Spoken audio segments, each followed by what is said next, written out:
Hello everyone, I'm Ajay Ramrana and you are watching National Olympiad Academy, right? And in this series, we are solving IOQM 2024 question paper. Number of positive integral value of P. Positive integral value of P we have to find, for which there exists a triangle with side A, B and C, which satisfy this. That means that means जो हमें ए b सी जो भी value दी हुई है वो इस equation को satisfy कर रही है, इस इक्वेशन को सेटिस्फाई कर रही है। दूसरा, वो तीनों वैल्यू अगर हम ट्राइंगल की साइड भी मान लें, साइड की लेंथ मान लें, तो वो उसे भी सेटिस्फाई करनी चाहिए। That means sum of any two side of the triangle is always greater than the third side, है ना। ये वाला भी कंडीशन फुलफिल होनी चाहिए। इस टाइप के ए बी सी अगर हैं तो पी की वैल्यू डिटरमाइन करो, कैलकुलेट फाइंड आउट करो जो पॉजिटिव इंटीग्रल वैल्यू हो, यानी कि पॉजिटिव इंटीजर टाइप की हो, राइट। तो लेट्स सी कैसे करते हैं। सबसे पहले इक्वेशन 1 को सिंप्लीफाई कर लेते हैं, राइट। सिंप्लीफाई करने के लिए ये जो ब्रैकेट है ये ओपन कर देता हूँ और चेक करते हैं कि कुछ आइडेंटिटी अगर बन रही है तो लेट्स सी वही अप्लाई करेंगे। तो मैंने ये सिंप्लीफाई कर लिया, राइट। सिंप्लीफाई करने के बाद मुझे दिख रहा है ए square plus 9b² minus 6ab को मैं एक साथ अगर लिखूं तो ये बनेगा a minus 3b whole power 2 की identity. That will be A square plus 9b² minus 2 into A into 3b। That means this will be minus 6ab, right? And similar way से pb² 9c² and minus 6pbc को भी हम लिख सकते हैं एक साथ, and that will also be the identity of pb minus 3c whole power 2, right? तो ये हमारी आइडेंटिटी बन गई और हमने इसे लिख दिया ए इस मतलब x² प्लस y² के फॉर्म में, राइट। सो यहाँ पे दो एक्सप्रेशन का स्क्वायर का सम 0 है, तो नेगेटिव तो हो नहीं सकता। दोनों या तो पॉजिटिव होंगे या 0 होंगे, है ना। तो अगर ये पॉजिटिव हुआ तो दोनों का सम 0 नहीं हो सकता कभी भी। तो that means these two expression must be 0, only then it is possible. तो this implies a minus 3b भी 0 होगा and pb minus 3c equal to ये भी 0 होगा। यहाँ से हम चेक कर सकते हैं a इक्वल टू 3b आ गया, a की value in term of b आ गई, और यहाँ से c की वैल्यू भी इन टर्म ऑफ b आ गई, राइट। तो c इक्वल टू है pb बाई 3, राइट। नाउ ये तो हमने फाइंड आउट कर लिया a और b c की वैल्यू, राइट। a और c की value in term of b है, तो दैट मीन्स b की वैल्यू जो भी हो उससे हम फाइंड आउट कर सकते हैं a और c की वैल्यू, राइट। उसने सेकंड कंडीशन ये भी दी थी कि for which there exist a triangle with side a b c, है ना, विच सेटिस्फाई दिस, राइट। तो यानी कि ए बी सी ट्राइंगल की अगर साइड हम एज्यूम कर लें तो वो भी सेटिस्फाई करेगी। तो बी के साथ तो हम कुछ नहीं करेंगे क्योंकि बी के टर्म में तो इसकी वैल्यू है ऑलरेडी। तो हम क्या करेंगे, सपोज हम मान के चल रहे हैं इस केस में ए लार्जेस्ट साइड है ट्राइंगल की, राइट। ये small a small b small c are the side length, है ना, क्योंकि कैपिटल ए के सामने वाली साइड स्मॉल ए माना है मैंने, कैपिटल बी के सामने वाली साइड स्मॉल बी और कैपिटल सी के सामने वाली साइड स्मॉल सी, राइट। और दूसरा केस लेंगे कि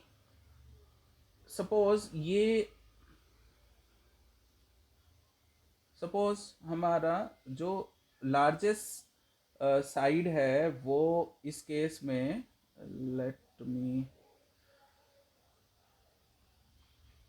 यस, इस केस में हम मान लेंगे क्योंकि बी के टर्म में तो दिया हुआ है तो सी मानेंगे हम, सी लार्जेस्ट साइड दूसरे केस में, राइट। सो लेबलिंग ऐसे कर लेते हैं, this is small c, this is small a, this is small b. तो केस वन हम लेके चलते हैं कि when a is the largest side, right, largest side. अब अगर लार्जेस्ट साइड है ये, और इस केस में है if C is the largest side of the triangle, right. अगर ये ए लार्जेस्ट साइड है दैट मीन्स ये जो B plus C is always greater than, right, इस केस में B plus C is always greater than A, right. तो C की value जो भी है वो ग्रेटर देन ए, यानी कि बी प्लस सी की वैल्यू इस केस में क्या आई थी हमारे पास, P B by three, P B by three greater than A की वैल्यू क्या आई थी, three B, three B. So let's solve this and we will get this one 3b plus pb greater than 9b, right? So यहाँ से we will get how much, 6b less than pb, right? And this will be p is greater than 6। यहाँ से पहले case से आ गया हमारे पास ये। Let's see second case से क्या आएगा, क्योंकि हमें आफ्टर ऑल तो p की इंटीग्रल वैल्यू हमें फाइंड आउट करनी है, कितनी सारी p की इंटीग्रल वैल्यू होंगी जो ये कंडीशन फुलफिल करेंगी। क्या कंडीशन फुलफिल करेंगी कि ए बी सी तीनों साइड्स की लेंथ है ट्राइंगल की सपोज, और सेटिस्फाई करती हैं वो जो गिवन इक्वेशन थी उसमें वो, राइट। तो let's see c is the largest अगर है तो that means a plus b is always greater than c. This is the basic rule of the triangle sides length, right? a की वैल्यू थी हमारे पास में 3b plus b as it is, क्योंकि b के टर्म में है। c की वैल्यू थी pb बाई 3।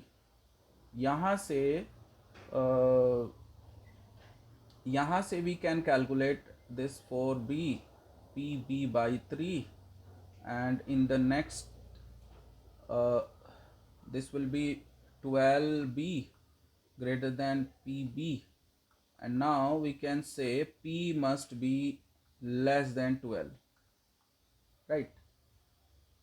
right. So यहाँ से we can say कि p की वैल्यू क्या क्या हो सकती है, ग्रेटर देन सिक्स यानी कि 7 8 9 10 11, राइट, 11 नॉट 12, राइट, क्योंकि लेस देन 12 है। तो उसने पूछा था हमारे से, क्वेश्चन ने पूछा था कि determine the number of positive integral value of p, तो that means five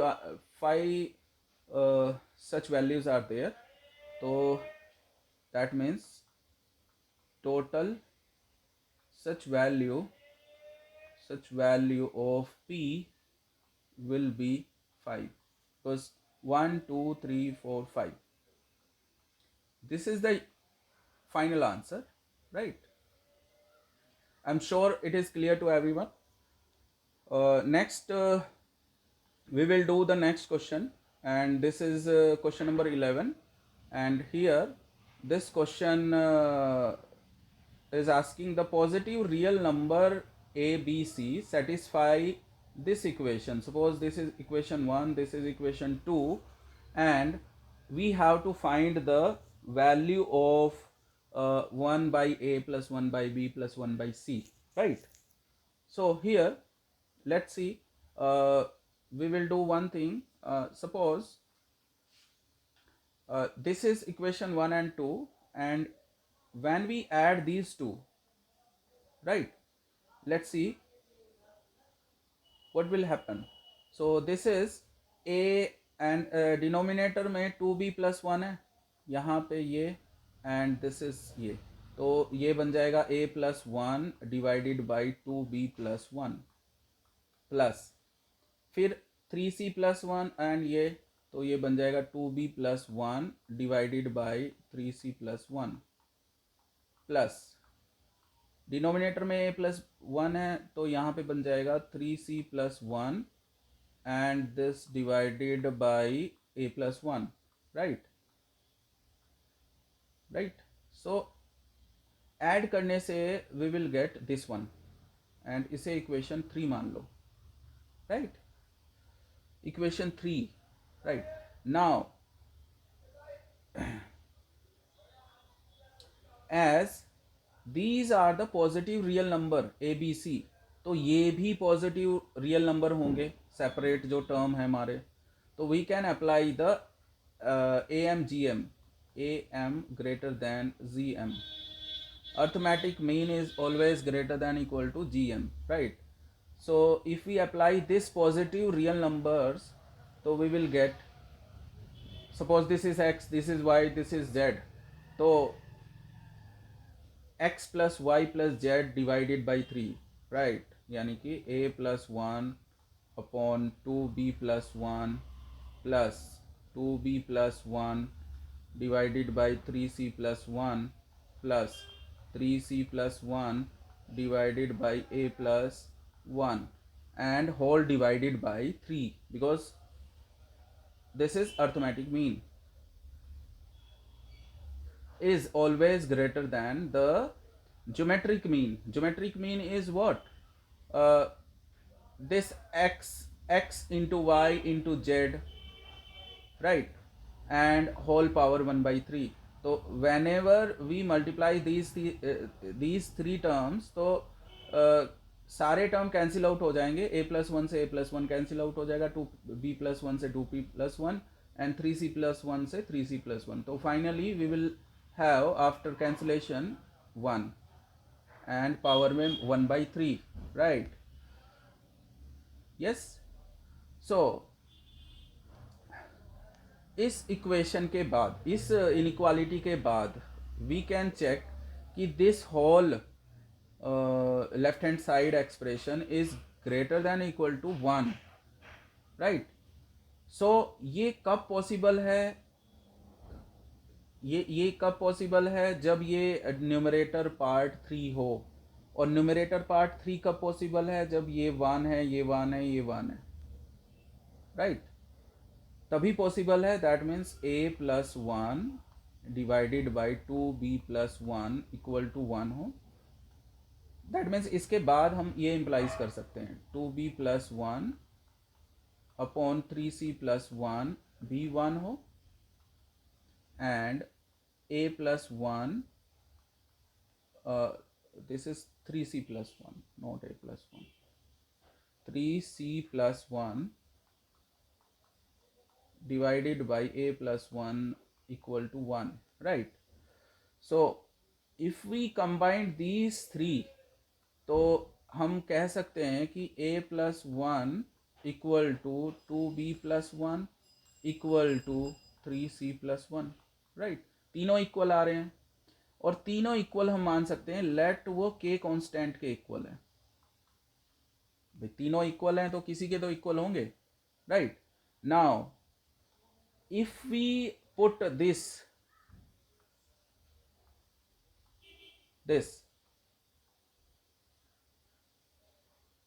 right into the equation second, right, into the equation second, so what we will get, putting in equation 2, not 1, in 2, right. so हमारे पास आएगा 1 + k + 1 + k 1/k, not 1 + k, 1/k equal to 2, right. And यहाँ से k की value आ जाएगी 3/2, right. Now k की value जब हम यहाँ पे पुट करेंगे दिस स्टार इक्वेशन, राइट.